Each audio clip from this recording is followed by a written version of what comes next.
One of the hardest things about the holiday season isn't forgetting Jesus on purpose.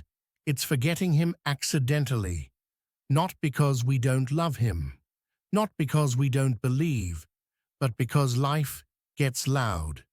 And if you're listening right now, this message is for you. When Christmas gets loud, December is full of noise. Noise from expectations, noise from schedules, noise from shopping lists, bills, gatherings, family conversations, memories, and emotions. You wake up with good intentions. You say, "This year, I'm going to keep Jesus first." But then the day starts, and before you know it, Christmas becomes something you're surviving, not celebrating. Some of you are juggling family expectations, trying to make everyone happy, trying not to disappoint anyone. Some of you are carrying grief into this season, missing people who used to sit at the table. Some of you are exhausted financially. The pressure to give more than you can afford is heavy. Some of you are spiritually tired. You believe in Jesus, but your heart feels worn. And here's the truth. Jesus understands all of that. What happens when Jesus gets pushed to the side? When Jesus gets pushed out of the center, even unintentionally, something shifts inside us. Peace becomes harder to hold on to. Joy feels forced. Patience wears thin. Gratitude fades. We become more reactive, more anxious, more overwhelmed.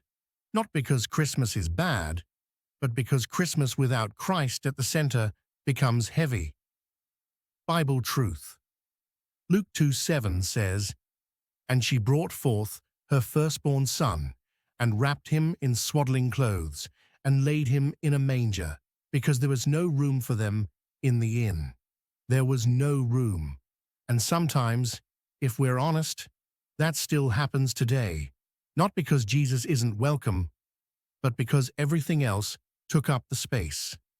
Make room again. This message is not about guilt. It's about invitation. Jesus doesn't demand perfection. He doesn't need a perfectly planned holiday. He just wants room. Room in your thoughts. Room in your conversations. Room in your decisions. Room in your heart.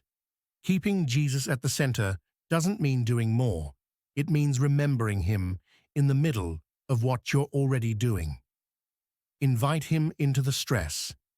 Talk to him in the car. Whisper his name when things feel overwhelming. Thank him for small moments. Pause, even for 30 seconds, and refocus. That's where peace returns. You don't have to carry this season alone. Jesus was born into a world that was messy, political, crowded, and broken. And he came anyway, which means he's not intimidated by your life. He's ready to meet you right in it. Closing. So today, don't aim for a perfect Christmas, aim for a present Jesus. Because when Christ is at the center, the noise doesn't win. Amen.